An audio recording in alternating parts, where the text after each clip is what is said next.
تو جب مرزا صاحب کے پاس گئے تو پبلشر نے بات شروع کرتے ہی جو اپنی فرمائش ان کے مرزا صاحب کے سامنے رکھی، تو مرزا صاحب کہنے لگے کہ کیا آپ مجھے 5,000 دیں گے ایک ناول کا یا 10,000 دیں گے؟ اگر تو اتنے پیسے دیتے ہیں تو پھر میں ناول لکھنے کو تیار ہوں۔ تو پبلشر نے جب یہ 5-10 ہزار کی بات سنی تو چپ ہو گئے اور آگے کوئی بات نہ کی، بلکہ کچھ دیر بیٹھے ادھر ادھر کی باتیں کی اور پہلو بدلتے رہے، اور پھر تھوڑی دیر بعد ہی مرزا صاحب سے اجازت چاہی، اور مرزا صاحب کہنے لگے کہ آپ مجھے اتنے پیسے بھی دیں تب بھی میں یہ کام نہ کروں، کیونکہ میں جو کام کر رہا ہوں میں کسی صورت بھی اس کو نہیں چھوڑوں گا جب تک وہ کام مکمل نہیں ہو جاتا۔ تو شاد احمد دہلوی کہتے ہیں کہ اس دور میں مرزا صاحب اپنی ایک کتاب مذہب اور باطنیت پر کام کر رہے تھے۔ تو مذہب اور باطنیت ایسی کتاب ہے جس کو اگر اردو کی 100 عمدہ کتابیں چھانٹی جائے، 100 عمدہ کتابیں اکٹھی کی جائے تو مذہب اور باطنیت کو ہر صورت میں ان میں شامل کرنا پڑے گا، اور اتنا بڑا علمی کارنامہ تھا، لیکن اس کے باوجود مرزا صاحب نے بغیر کچھ لیے، بغیر معاوضے کے اپنے ایک دوست تاجور نجیب آبادی کے حوالے وہ کتاب کر دی مذہب اور باطنیت، جو انہوں نے لاہور سے جو چھپوائی تھی، اور یہ ایک عمدہ اور اعلیٰ درجے کی کتاب تھی۔ اگلے پیراگراف میں شاد احمد دہلوی کہتے ہیں کہ مرزا صاحب دلی کے شرفاء کے ایک متمول خاندان کے چشم و چراغ تھے۔ متمول خاندان کہتے ہیں جو کھاتا پیتا ہو، جن کے پاس جو معاشی لحاظ سے اچھا ہو، جو معاشی لحاظ سے بہتر خاندان ہو اس کو متمول خاندان کہا جاتا ہے، اور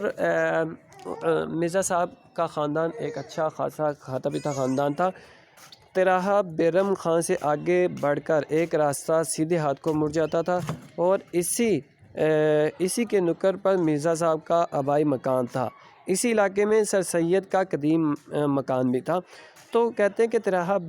بیرم خان یہ دلی کا ایک چوک ہے، وہاں سے وہ کہتے ہیں کہ آگے بڑھیں تو ایک راستہ سیدھے یعنی کہ دائیں طرف مڑ جاتا ہے، اور اس دائیں طرف آگے جا کر جو بائیں نکر پر اسی جو چراہے میں مرزا صاحب کا جو آبائی مکان ہے، جو ان کے باؤ اجداد نے، ان کے بڑوں نے بنایا تھا، وہیں پہ ان کا جو مکان تھا، اور اسی علاقے میں سر سید کا مکان بھی تھا۔ سر سید کا جو پرانا مکان تھا وہ اسی علاقے میں، چونکہ سر سید کی پیدائش جو تھی وہ بھی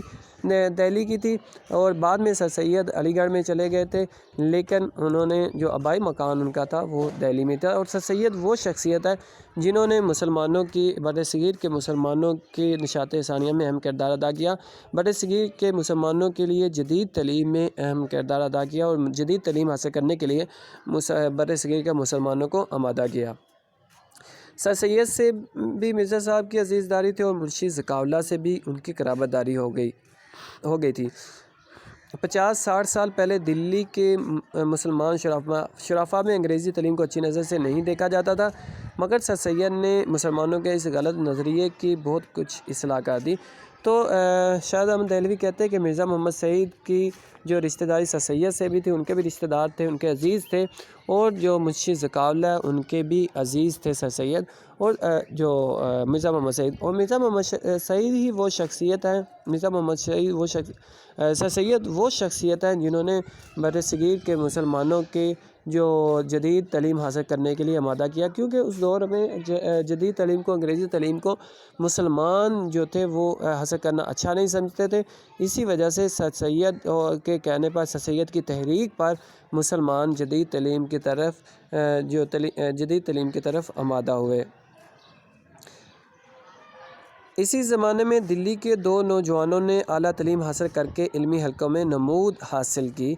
ایک پروفیسر مشتاق احمد زاہدی تھے اور دوسرے پروفیسر مرزا محمد سعید۔ شاد احمد دہلوی کہتے ہیں کہ یہ وہ زمانہ تھا جب مسلمان جو جدید تعلیم کو، انگریزی تعلیم کو اچھا نہیں سمجھتے تھے، تو اسی دور میں جو 2 نوجوان انہوں نے جدید تعلیم حاصل کی، انگریزی تعلیم حاصل کر کے جو مسلمان معاشرے میں جو اپنی پہچان کروائی، اور ان 2 نوجوانوں میں پہلے جو ہے وہ پروفیسر مشتاق احمد زاہدی تھے اور دوسرے پروفیسر مرزا محمد سعید تھے، اور یہی 2 شخصیات تھیں جنہوں نے سب سے پہلے دہلی میں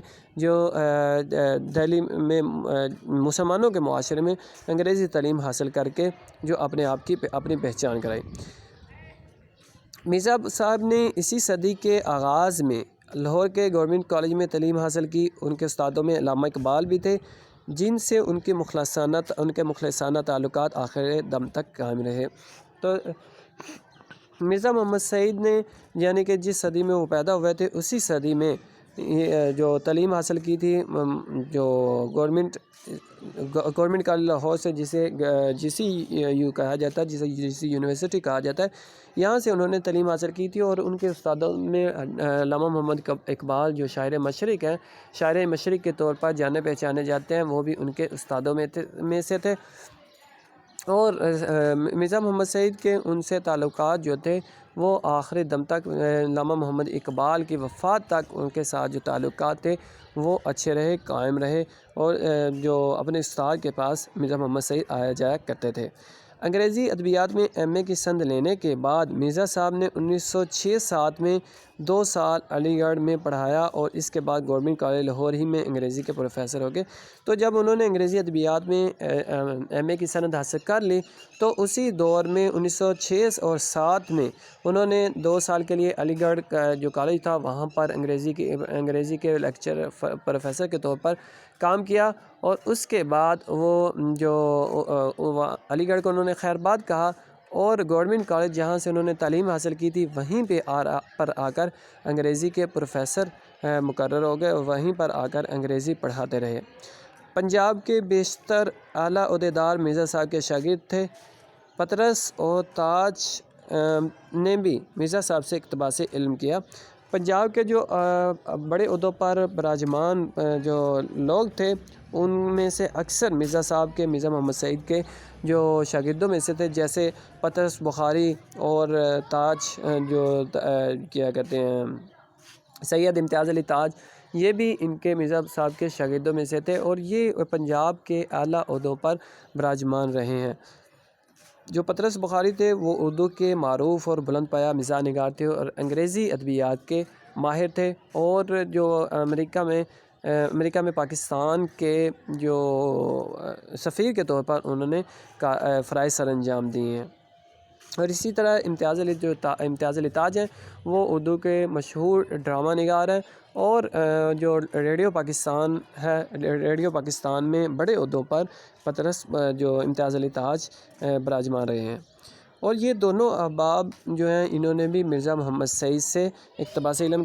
کیا تھا، مرزا محمد سعید سے جو پڑھا تھا، مرزا محمد سعید کی شاگردی اختیار کی تھی۔ بعد میں پطرس خود انگریزی کے پروفیسر ہو گئے تھے، مگر اپنی غیر معمولی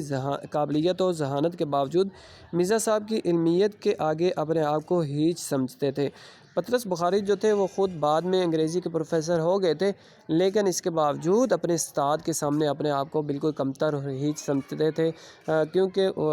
جو خود بڑے پروفیسر ہونے کے باوجود، استاد ہونے کے باوجود، غیر معمولی ذہنیت کے باوجود، صلاحیتوں کے باوجود اپنے استاد کے سامنے اپنے آپ کو بالکل کمتر اور سمجھتے تھے اور نیچ سمجھتے تھے۔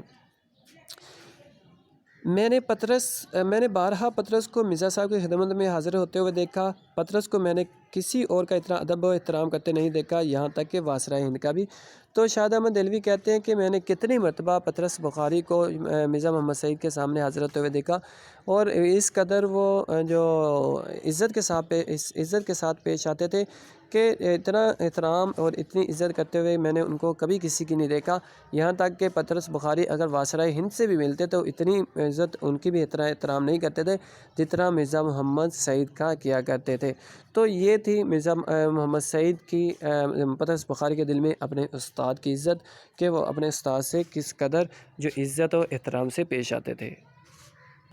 عزیز طلبہ، آج کی آپ کی جو ڈائری ہے وہ جو پہلا اقتباس ہے، پہلا پیراگراف ہے، صبح اخباروں میں یہ خبر پڑھ کر یہاں سے لے کر ہم سے چھین لیا گیا۔ اس اقتباس کی آپ نے تشریح کرنی ہے، اور جو الفاظ کے معنی میں نے آپ کو لکھوائے ہیں وہ الفاظ کے معنی آپ نے اپنی کتابوں پر بھی لکھنے ہیں اور یاد بھی کرنے ہیں۔ اگلے سبق تک کے لیے اپنا بہت سا خیال رکھیے گا۔ اللہ تعالیٰ ہم سب کا حامی و ناصر ہو، آمین۔